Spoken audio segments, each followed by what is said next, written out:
25 లక్షలు ఈరోజు రాత్రి కుటుంబాల అకౌంట్లో మేము వేస్తామని చెప్పాం. చంద్రబాబు నాయుడు గారి సుపుత్రుడు మాట్లాడుతూ ఆయన మాట్లాడిన మాటలు చూస్తే నిజంగా నాకు ఆశ్చర్యం కనిపిస్తుంది. మానవత్వం అన్నది ఎవరికైనా ఎక్కడైనా కానీ కొద్దో గొప్ప ఉండాలి కదా, ఇలాంటి మనుషులు కూడా ఉంటారా అనిపించింది. నిజంగా ఆయన అంటాడు 1,72,00,000 ఇస్తా ఉన్నాము అని చెప్పి. నాకు ఆశ్చర్యంగా నేను అడుగుతా ఉన్నా, అయ్యా లోకేష్ గారు, ఈ 1,72,00,000లో మీరు ఏదైతే మాట్లాడుతూ ఉన్నారో ఆ ఎంప్లాయీస్కు రైట్ఫుల్గా వాళ్ళకి రావాల్సిందే కదయ్యా నువ్వు ఇస్తూ ఉన్నావు, ఎక్స్ట్రా నువ్వేమి ఇస్తూ ఉన్నావు అని చెప్పి నేను అడుగుతా ఉన్నా. ఈ ఎంప్లాయీస్కి రావాల్సిన గ్రూప్ ఇన్సూరెన్స్ అయితేనేమి, ప్రావిడెంట్ ఫండ్ అయితేనేమి, గ్రాట్యుటీ అయితేనేమి, రిస్క్ ఇన్సూరెన్స్ అయితేనేమి,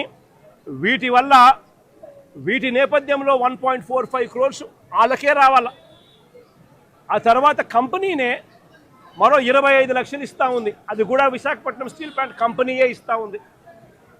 కేవలం ప్రైమ్ మినిస్టర్ రిలీఫ్ ఫండ్ కింద కేవలం 2 లక్షల రూపాయలు అదనంగా ఎక్స్గ్రేషియా కింద వస్తూ ఉంది. రాష్ట్ర ప్రభుత్వం నుంచి 0 రూపాయి అంటే రూపాయి కూడా ఇవ్వడంలే. మరి నేను అడుగుతా ఉన్నా, ఇక 1.72 crores ఇంకొకటి నువ్వు ఇచ్చేదేందయ్యా బోడీ, అని అడుగుతా ఉన్నా. వాళ్ళకి రావాల్సిందే, వాళ్ళ హక్కుగా వాళ్ళకి రావాల్సిందే వాళ్ళకు వస్తూ ఉంది. వాళ్ళకి అది ఇస్తూ ఉన్నారు, అది వాళ్ళకి ఇస్తూ ఉన్నారని మీరు చెప్తా ఉన్నారు. ఇది నిజంగా ధర్మమేనా, న్యాయమేనా అడుగుతా ఉన్నా. ఇదే విశాఖపట్నంలో ఇంతకుముందు మా హయాంలో ఇలాంటి ఒక దుర్ఘటన జరిగితే అక్కడ కూడా మనుషులు చనిపోతే ఎంతమంది చనిపోయినారు? ఎల్జీ పాలిమర్స్లో అప్పట్లో కూడా ఒక దుర్ఘటన జరిగి 14 మంది అప్పట్లో చనిపోయిన ఘటన జరిగితే రాష్ట్ర ప్రభుత్వం ఎలా స్పందించింది? వెంటనే ముఖ్యమంత్రి ఇక్కడికి వచ్చి, అంటే జగన్ ఇక్కడికి వచ్చి ఏకంగా కోటి రూపాయలు చనిపోయిన కుటుంబాలకు ఇచ్చి ఆదుకున్న పరిస్థితులు బహుశా దేశ చరిత్రలో ఎక్కడా కూడా జరగలేదేమో. ఒక్క ఆంధ్ర రాష్ట్రంలో జగన్ ముఖ్యమంత్రిగా ఉన్నప్పుడు చోటు చేసుకున్న ఘటన. ఏకంగా 1 కోటి రూపాయలు వాళ్ళకి ఇచ్చి ఆ కుటుంబాలకు తోడుగా ఉండి ఆ వాళ్ళ సభ్యులు చనిపోయిన వాళ్లకు ఉద్యోగాలు కూడా మళ్ళీ ఆ కంపెనీలో ఇచ్చేట్టుగా వైఎస్ఆర్సీపీ ప్రభుత్వం అప్పట్లో అడుగులు ముందుకు వేసి చేయించింది.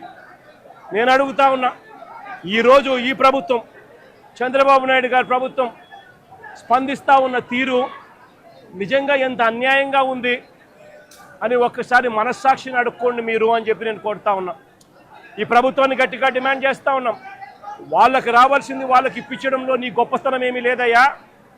వాళ్ళకి రావాల్సిన 1,72 లక్షలు ఏదైతే ఇస్తా ఉన్నారో, 1,45 లక్షలు వాళ్ళకి రావాల్సింది ఏదైతే ఇస్తా ఉన్నారో అది గొప్పతనం.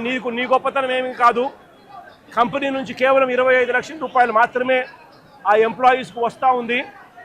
ఈ నేపథ్యంలో నేను చెప్తా ఉన్నాను, అయ్యా అప్పట్లో వైసీపీ ప్రభుత్వంలో ఉన్నప్పుడు ఏ రకంగా అయితే 1 కోటి రూపాయలు ప్రతి కార్మికుడికి ఇచ్చి తోడుగా ఉన్న నేపథ్యం పరిస్థితులు ఏ రకంగా జరిగాయో అదే మాదిరిగా ప్రతి ఎంప్లాయీకి మేము ఇంతకుముందు చేసి చూపించినాం.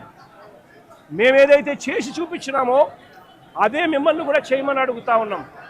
మేమేమి ఎక్కడా కూడా అన్యాయంగానో లేకపోతే మేము చెయ్యనిది మిమ్మల్ని చేయమని చెప్పి అడగడంలా మేమేదైతే చేశామో అదే చేయమని అడుగుతా ఉన్నాం. వెంటనే వాళ్లకు ఈ 1,45,00,000 అదనంగా వాళ్ళకి ఏదైతే వస్తూ ఉన్నదో దాంట్లో నీ ప్రమేయం ఏదైతే లేదో వాళ్ళకు సంబంధించిన group insurance, provident fund, gratuity, risk insurance ఈ రూపేణ వాళ్ళకు వస్తూ ఉన్న 1,45,00,000 ఏదైతే వస్తూ ఉందో దానికి అదనంగా మరో 1 కోటి రూపాయలు ఖచ్చితంగా వాళ్ళకి ఇవ్వాలి. వాళ్ళ కుటుంబ సభ్యులకు కూడా అదే మాదిరిగా ఉద్యోగాలు కూడా వెంటనే ఇవ్వాలని కూడా కోరుతా ఉన్నాం. అదే మాదిరిగా నా పక్కన చెల్లి భాగ్యం ఇక్కడే ఉంది. వాళ్ళ కుటుంబం కూడా ఇదే మాదిరిగానే సంవత్సరం 14 నెలల కిందట 1/4 వాళ్ళ భార్య ఇక్కడే ఉంది.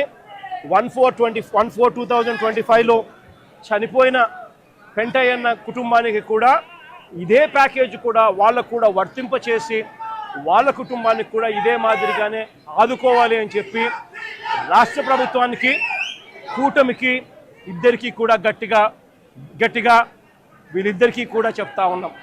మరీ ముఖ్యంగా చంద్రబాబు నాయుడు గారికి, మరీ ముఖ్యంగా రాష్ట్ర ప్రభుత్వానికి, ఎందుకంటే బాధ్యత రాష్ట్ర ప్రభుత్వం కాబట్టి.